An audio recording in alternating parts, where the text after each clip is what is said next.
Samantala, mahigit sa 2,000 job vacancy ang inalok ng Department of Labor and Employment sa Davao City bilang bahagi ng 92nd Founding Anniversary ng Kagawaran. Yan ang ulat ni Regine Lanusa ng PTV Davao. Buwan ng Nobyembre nang natapos ang kontrata ni Fecarl Perez sa isang kumpanya dito sa Davao City. 5 buwan lang ang kanyang kontrata, kaya naman inasahan niya na mawawalan siya ng trabaho. Sa kanya umaasa ang kanyang pamilya, kaya hindi siya pwedeng huminto sa paghahanap ng trabaho.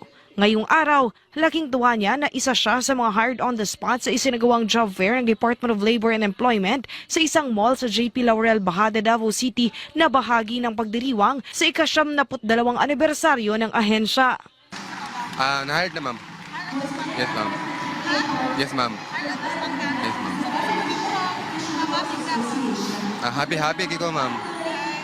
Na-hired ko. Si May Bermoso naman, ilang kumpanya na rin ang inaplayan sa nasabing job fair. Noong nakarang buwan lang siya na wala ng trabaho dahil sa finish contract. Nangita na dayon ko kay need lang og trabaho.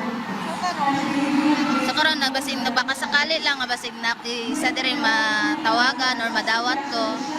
Mahigit 2,000 job vacancies ang alok ng Dole Job Fair. Higit 1,000 trabaho ay lokal at mahigit 800 ang overseas. May 32 employers din ang sumali at karamihan nag-aalok ng trabahong customer service representative and delivery riders, appointment setters, bookkeeper at iba pa. Mahigit 1,000 ring trabaho ang inalok para sa mga senior high school graduates. Para sa customer service representative, call takers position. Nangungunang bansa naman na nangangailangan ng manggagawa abroad ang Kingdom of Saudi Arabia, United Arab Emirates, Japan, Slovakia at Australia. Yes, no, this is a regular and routine programs ng Department of Labor and Employment. No, every time we celebrate that anniversary, we see to it na meron tayong jobs fair, no, to provide opportunities para sa atong mga job seekers diri sa atong kababayan sa Davao.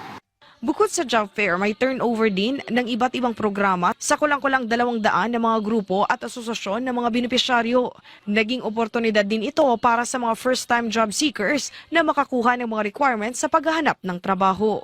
Overseas, and we also have other programs and services, no, just like the one-stop shop, no, where we provide assistance to all job seekers for this morning.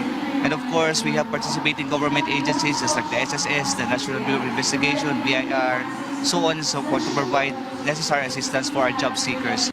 Regine Lanusa para sa Pambansang TV sa Bagong Pilipinas.